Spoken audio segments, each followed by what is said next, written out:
대한민국 해군이 2020년에 실전 배치할 3,000에서 3,500톤급 잠수함 도산 안창호급 잠수함이 인도에 수출될 가능성이 있습니다. 총 9척을 계획 중이며 2021년부터 2029년까지 척당 7,100억여 원의 중잠수함 6척을 추가로 확보할 예정입니다. 최근 국제방산 시장에서 인도는 큰손 중 큰손으로 통합니다. 인도는 전통적인 적국 파키스탄의 군사력 현대화에 대응하고자 2010년대 이후 다양한 신형 무기 도입을 추진해왔는데 지난해부터 중국과의 국경 분쟁이 재점화하면서 중국을 겨냥한 고성능 무기체계 도입에 엄청난 예산을 쏟아붓고 있습니다.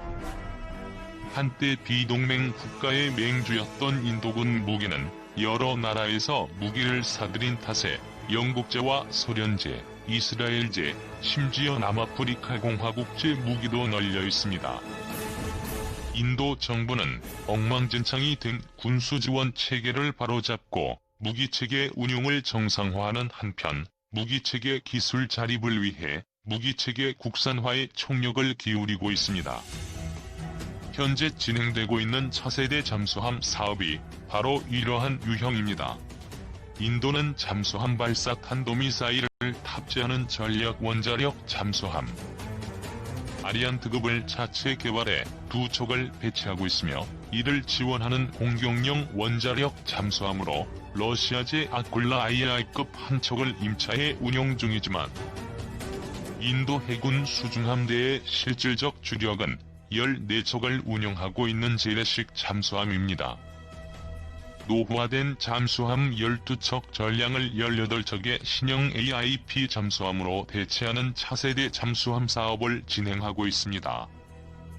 사업 규모가 워낙 크다 보니 인도는 이 사업을 3개 차수로 나눠 차수별로 6척씩 도입하는 것으로 결정했는데 1차 사업은 6척에 24억 8천만 달러로 합의한 프랑스 스콜펜급 잠수함이 수주해 현재 칼바리급이라는 이름으로 4척이 진수되고 2척이 취역한 상태입니다.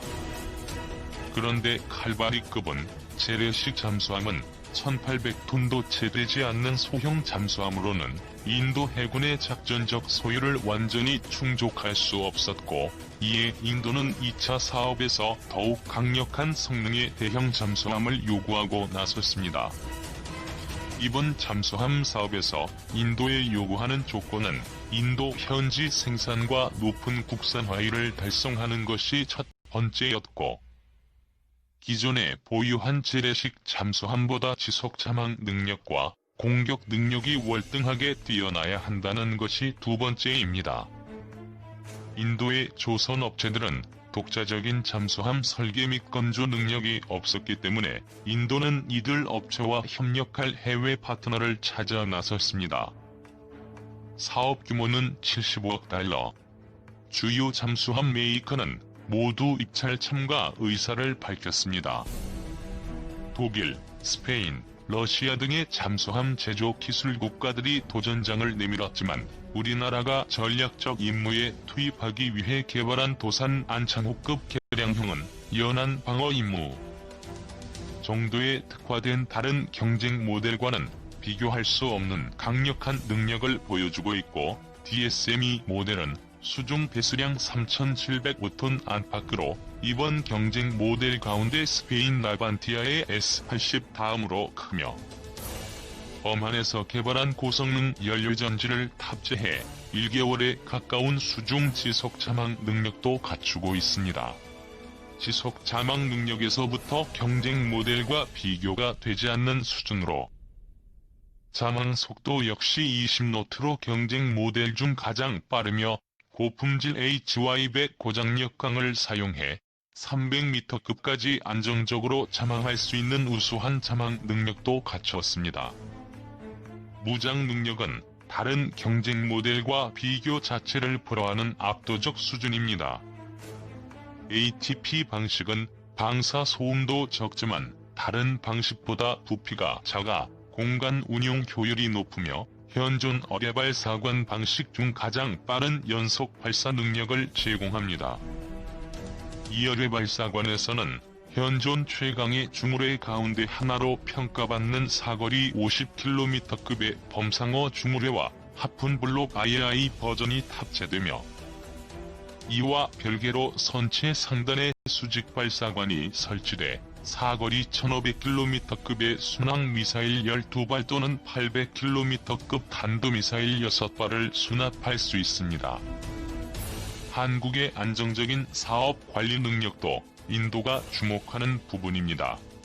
최근 한화디펜스는 100여 문의 K9 자주포 현지 기술 도입 생산 사업을 관리하면서 계획 일정보다 빠른 납품, 기대 이상의 성능과 신뢰도를 보여 나렌드라 모디 총리와 라지나트 싱 국방장관으로부터 극찬을 받은 바 있다. 한국 방산업체에 대한 인도 정부 고위층의 신뢰는 DSME가 이번 사업을 수주하는 데 상당한 플러스 요인으로 작용할 공산이 큽니다. 인도는 미국, 일본, 호주와 함께 중국 봉쇄 전략을 추진하고 있는 이른바 쿼드의 핵심 멤버입니다. 인도 군사력이 강해질수록 중국에 대한 군사적 압박 강도는 높아질 테고, 이 때문에 미국은 인도의 대형 항공모함 건조 기술은 물론 함재기까지 판매를 추진할 만큼 인도의 군사력 증강을 적극적으로 지원하고 있습니다. 달리 말하면 한국이 인도에 판매하는 잠수함은 강력한 대중 전략무기가 될 것이고, 이는 미국의 인도 태평양 전략에 부합하는 일입니다. 즉 미국과 공감대만 형성된다면 잠수함 SLBM 인도 패키지 판매는 무르르듯 진행될 것입니다.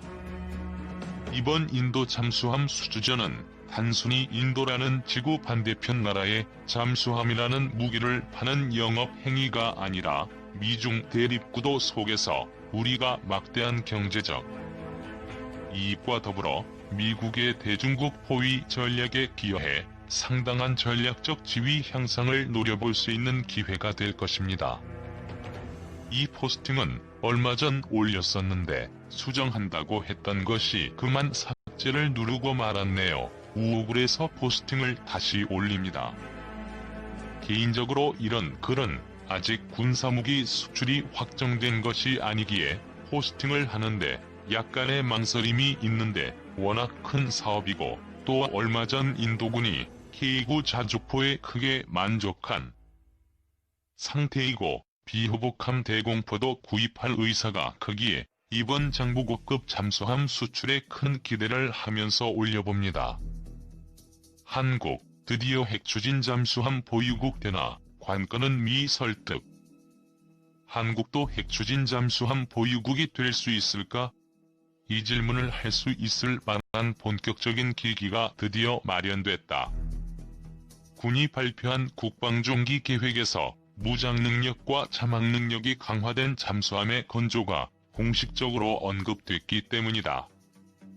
군은 지난 10일 2021에 2025 국방중기 계획을 통해 무장 탑재 능력과 자막 능력이 향상된 3,600톤급 및 4,000톤급 잠수함을 건조하겠다고 밝혔다.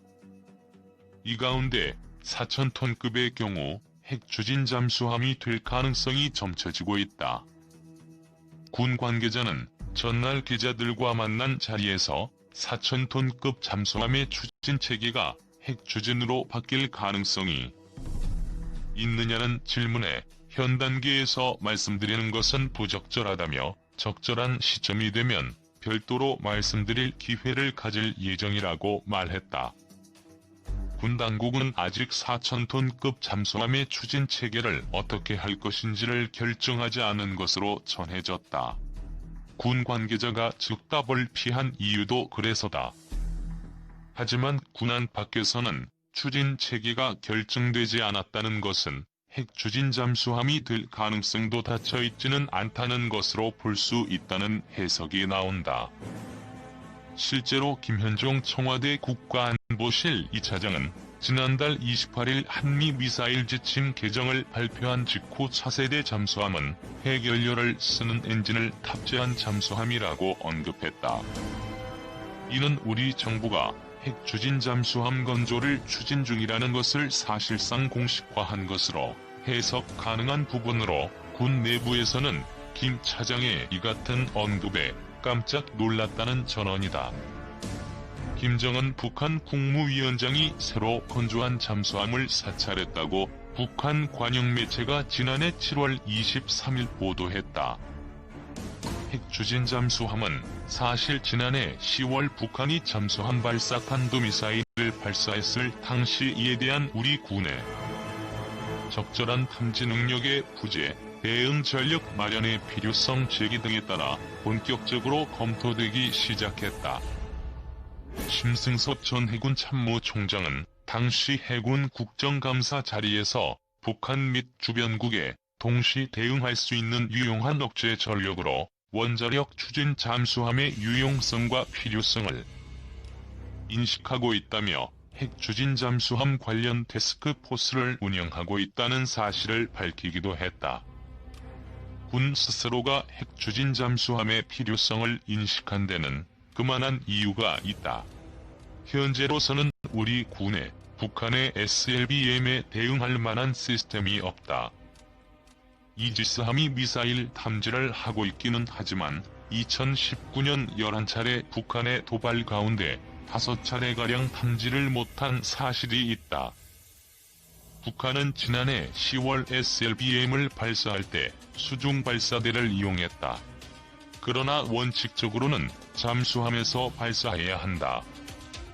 아직 북한이 잠수함에서 SLBM을 발사할 수 있는 기술을 갖췄는지 여부는 확인되지 않았으나 만약 북한이 그러한 기술을 갖췄다면 우리에게 큰 위협이 된다. 잠수함은 소리 없이 목표 대상에 접근할 수 있기 때문이다. 하지만 우리나라에 핵 추진 잠수함이 있다면 이런 우려를 종식시킬 수 있다. 기존의 디젤 엔진 잠수함은 연료 충전을 위해 일정 기간마다 한 번씩 수면 위로 떠올라야 한다. 그 과정에서 적에게 동선이 노출된다. 그렇게 되면 제대로 된 탐지 및 대응을 할 수가 없다. 반면 핵 추진 잠수함은 디젤 잠수함과 달리 연료 충전을 위해 수면 위로 떠오를 필요가 없어 잠항 시간이 디젤 잠수함보다 획기적으로 길다. 신종우 한국 국방안보 포럼 선임 분석관은 물속에서 잠수함의 작전 일수를 늘리려면 기존 디젤 잠수함 가지고는 한계가 있지만 핵 추진 잠수함의 경우 굳이 물 위로 부상하지 않더라도 계속 전기 충전이 가능하기 때문에 오랫동안 작전할 수 있다며 북한의 SLBM과 잠수함 탐지 및 추격, 경멸에는 핵 추진 잠수함만큼 효과적인 수단이 없다고 말했다. 신 분석관은 그러면서 특히나 북한의 경우 구형이기는 해도 잠수함을 80여 척이나 운용하고 있는데 그에 비해 우리는 적은 수의 잠수함을 갖고 있다며 그런 점에서 봐도 북한의 잠수함을 효과적으로 방어하기 위해선 잠항 시간이 긴 핵 추진 잠수함이 필수라고 강조했다. 한군 소식통도 북한의 잠수함이 항만에서 빠져나가는 것을 탐지해야 하는데 그러려면 근방 잠항이 이루어져야 한다며 핵 추진 잠수함은 기본적으로 잠항 시간이 길어서 그런 부분을 충분히 추적할 수 있다고 밝혔다. 과거의 문제점으로 지적됐던 소음 문제도 대부분 해결된 것으로 전해졌다. 기존의 핵 추진 잠수함의 경우 기동할 때 소음이 크게 발생해 잠항의 의미가 크게 없다는 비판을 받기도 했으나 최근에는 일반 잠수함 수준으로 소음이 크게 줄어들었다는 것이 군 소식통의 전언이다. 게다가 우리 군은 차세대 잠수함에 SLBM을 탑재할 계획까지 갖고 있다. 이 부분은 군에서도 공식적으로 인정한 바 있다. 따라서 잠항 시간도 길고 SLBM까지 탑재한 핵 추진 잠수함을 우리 군이 갖추게 된다면 그 자체로도 북한의 SLBM에 대한 충분한 억제 수단이 될 수 있다. 다만 걸림돌이 하나 있다. 바로 미국의 동의 문제다. 우리나라는 미국과 원자력 협정을 맺고 있는데, 이 협정에 따르면 미국산 우라늄을 20% 미만으로 전홍축할 수 있어서 핵을 원료로 잠수함을 운용하는 것이 제한된다. 또 핵추진 잠수함을 만들더라도 군사적 목적으로는 운용할 수 없다는 규정도 있다. 때문에 지난해까지만 해도 군 안팎에서는 미국의 동의를 얻기 쉽지 않을 것이라는 시각이 많았다.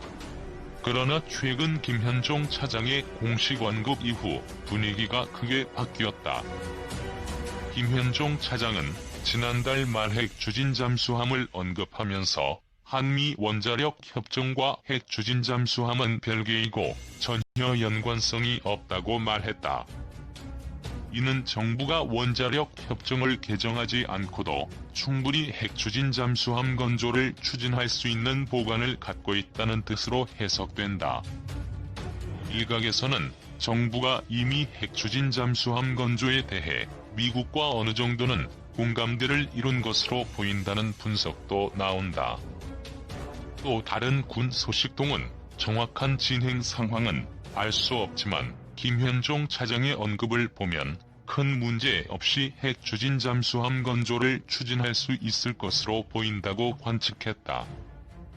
신종우 분석관은 최근 미사일 지침 개정 추세를 보면 핵추진 잠수함 관련 제한도 추후에는 풀릴 가능성이 높아 보인다며 전면전을 위한 것이 아니라 북한에 대한 억제력 측면에서 핵추진 잠수함을 갖겠다는 것이면 미국도 반대할